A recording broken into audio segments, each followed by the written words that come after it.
22 फरवरी 1974 को लाहौर शहर में organisation of Islamic cooperation OIC या तंजीम ताउन इस्लामी का सरबराही इजलास हुआ, जो कि कुर्राए अर्ज पर मुस्लिम ममालिक की सबसे बड़ी तंजीम थी। ये जुल्फिकार अली भुट्टो के उरूज का दौर था। लाहौर इनका किला था, जहां से तमाम नशिस्तें ये गुज़िश्ता इंतखाबात में जीतकर क्लीन स्वीप कर चुके थे।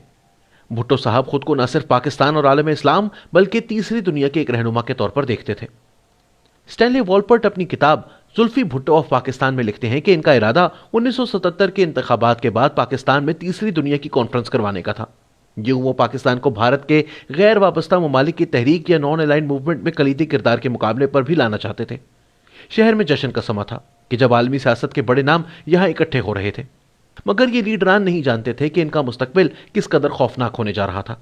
अगले चंद सालों में दुनिया भर में टीवी स्क्रीन्स और अखबारी सुर्खियां इनके बहीमाना कत्ल की खबरों से भरी जाने वाली थीं, क्योंकि आलमी इस्तामार, जिसे 1974 की इस्लामी सरबराही कॉन्फ्रेंस ने अपने तराने हम मुस्तफवी हैं में इस्तामार है बातिल अर्जल कहकर ललकारा था, इन सरबराहों को निशाने इबरत बनाने पर तुला था।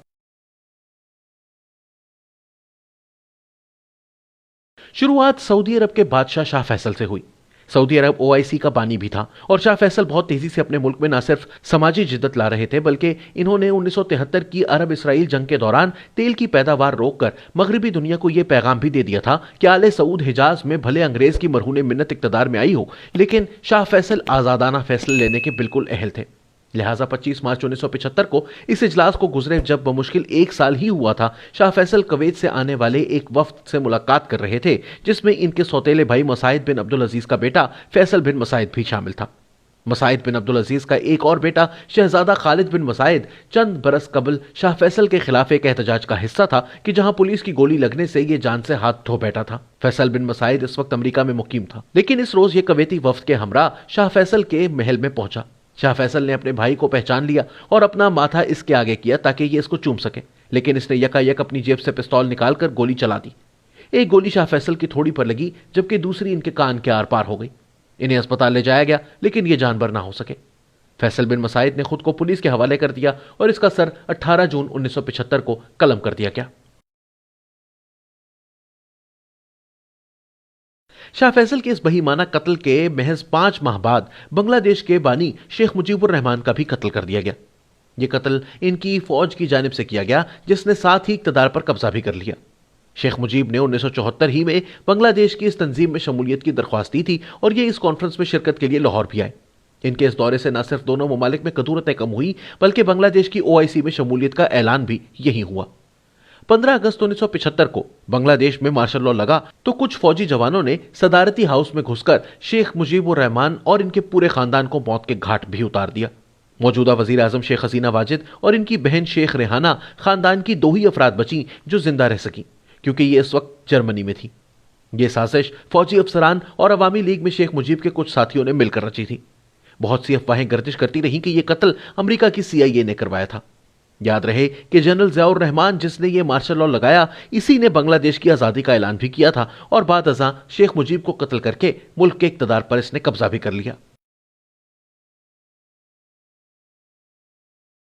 इस कॉन्फ्रेंस को यकीनी बनाने में जुल्फिकार अली भुट्टो का किरदार बुनियादी अहमियत का हामिल था। इस कॉन्फ्रेंस को कामयाब बनाने के लिए उन्होंने अपनी सफारती काबिलियत के ऐसे जौहर दिखाए कि पहली बार इस्लामी दुनिया के तकरीबन तमाम ममालिक के सरबराहान एक प्लेटफॉर्म पर इकट्ठे हो गए। 1971 की जंग में भारत के हाथों शिकस्त और बांग्लादेश की अलहदगी के बाद उस वक्त पाकिस्तान अक़वाम आलम में अपना मुकाम दोबारा से बनाने की तगोदौ में मसरूफ था। ऐसे हालात में यह भुट्टो साहब की हुकूमत का अजीम कारनामा था कि इसने पाकिस्तान को एक बार फिर दुनिया भर की नजरों का मरकज बना दिया। इस कॉन्फ्रेंस के जरिए उन्होंने पाकिस्तान की आलमी तन्हाई को भी खत्म किया। इस कॉन्फ्रेंस के बाद वो चाहते थे कि पाकिस्तान पूरी तीसरी दुनिया का रहनुमा मुल्क बनकर उभरे, लेकिन कुदरत को कुछ और ही मंजूर था। 1977 के इंतखाबात में पाकिस्तान पीपल्स पार्टी ने तारीखी कामयाबी हासिल की, लेकिन इनके मुखालिफ 9 जमातों के इत्तेहाद ने दावा किया कि ये इलेक्शन धांधली ज़दा थे और 5 जुलाई 1977 को जनरल ज़ियाउल हक ने इनकी हुकूमत का तख्ता उलट दिया। ज़िया हुकूमत ने भुट्टो पर मोहम्मद अली कुसूरी के कत्ल का मुकदमा चलाया और अदालत उज़्मा ने इन्हें हैरत अंगेज तौर पर 3-4 के फैसले में सजाए मौत सुना दी। 4 अप्रैल 1979 को जुल्फिकार अली भुट्टो को फांसी दे दी गई। सजाए मौत देने वाले 4 जजेस में से एक जस्टिस नसीम हसन शाह ने कई बरस बाद यह एतराफ किया कि इस सजाए मौत को कम किया जा सकता था।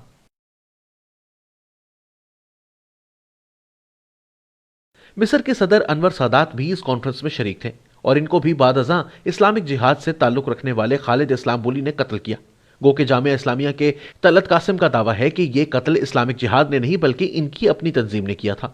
خالد اسلام بولی نے انور سادات کو اس وقت قتل کیا جب وہ اینول ڈے پر فوج کی پریڈ کا مشاہدہ کر رہے تھے۔ اسلام بولی خود بھی مصر کی فوج کا ایک لیفٹیننٹ تھا۔ انور سادات کے قتل کا فتویٰ ایک نابینا مولوی عمر عبد الرحمان نے دیا تھا، جو کہ زندگی کا زیادہ تر حصہ امریکہ میں گزار کر 18 فروری 2017 کو شمالی کیرولینا میں فوت ہو گیا۔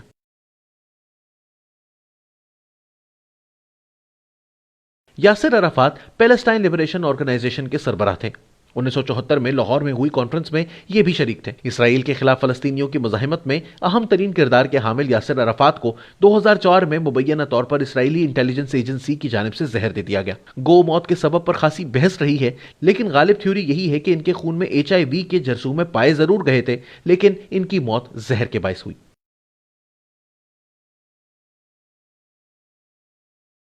معمر قذافی اس کانفرنس کے شرکاء میں سے قتل ہونے والے آخری مسلم دنیا کے رہنما تھے۔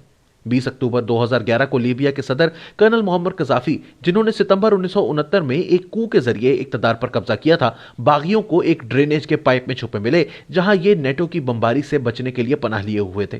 لیبیا کی خانہ جنگی، جس میں معمر قذافی کے مخالفین کو امریکہ اور نیٹو کی پشت پناہی حاصل تھی، کے شروع ہونے کے بعد دارالحکومت تریپولی پر قبضہ ہو چکا تھا اور معمر قذافی اس کے بعد سرت میں پناہ گزین تھے۔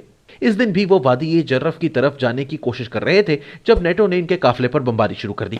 اس سے بچنے کے لیے وہ پائپ میں چھپے تھے اور اس بمباری کے دوران ان کے سر پر چوٹیں بھی آ چکی تھیں۔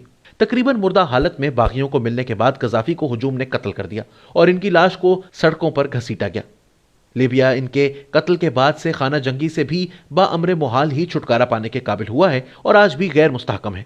ملک کے بیشتر علاقوں پر فوج قابض ہے اور باقی پر مذہبی شدت پسند تنظیمیں۔